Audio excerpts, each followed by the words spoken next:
and if this continues, in 10 or 15 years, you won't be watching the U.S. stock market, you'll be watching the Chinese markets. And they will be determining whether our companies survive. It'll be us. It'll be us on the outside looking in. And then Americans are going to wonder, why do we no longer invent great things?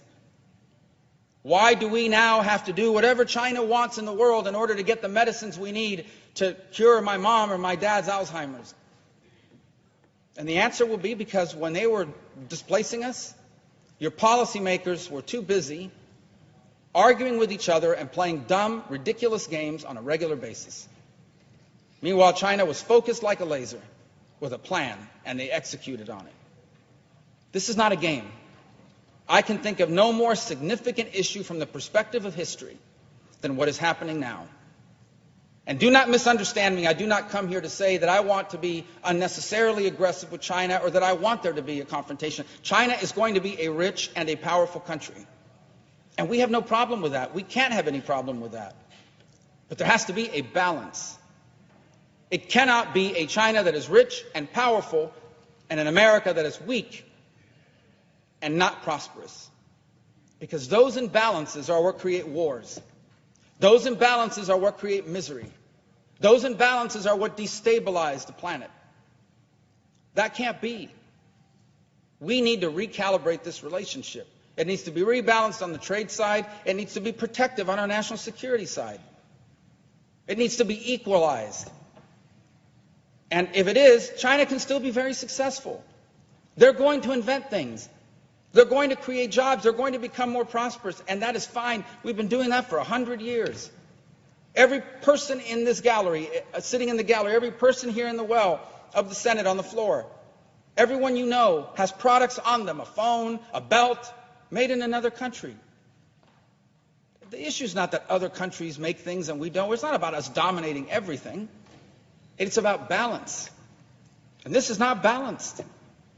This is headed to a dramatic imbalance, and the imbalance used to be they made cheap things and sent it back to us so we had lower prices. That's what's happened for the last 30 years.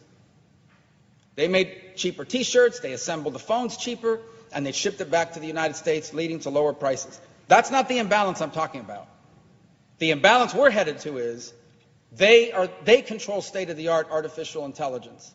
They control the state-of-the-art quantum computing, which means that nothing can be encrypted anymore. Which means there are no such things as secure cars left.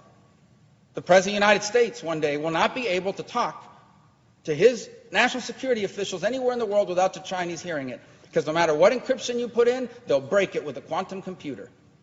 That's the imbalance I'm talking about.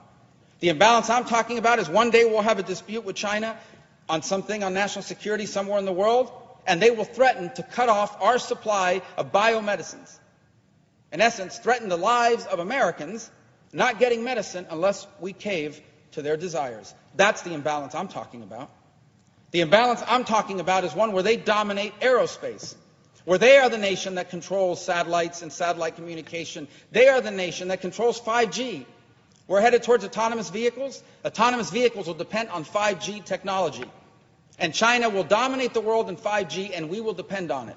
So we're going to build a fleet of autonomous trucks and autonomous cars, and none of them will work if the Chinese decide to shut it down because they dominate that field. That's the imbalance I'm talking about. And if this all sounds fantastic, apocalyptic, look it up. Research it.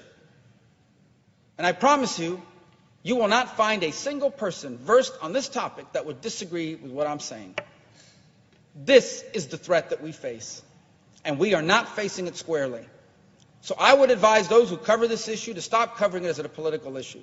There are some things so important to this country that I don't care what the politics of it are, and most of my colleagues don't either, because these are definitional things that will define the 21st century. I would advise us not to cover this as a purely economic issue, because there is a way to grow the trade gap in the short term. We can sell them a lot more of the things China is willing to buy anyway. They don't intend to lead the world in those things in exchange for them dominating us in the long run.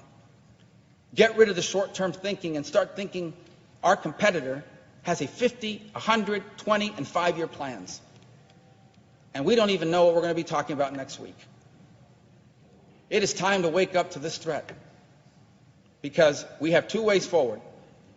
There can be a balanced relationship between two great powers, leading to a world that is stable and secure and prosperity, or we can have an imbalanced world in which a rising power in China does so at the direct expense of a falling status quo power in the United States, and that instability will lead to conflict and a way of life for Americans that we will find unacceptable. And then it will be too late.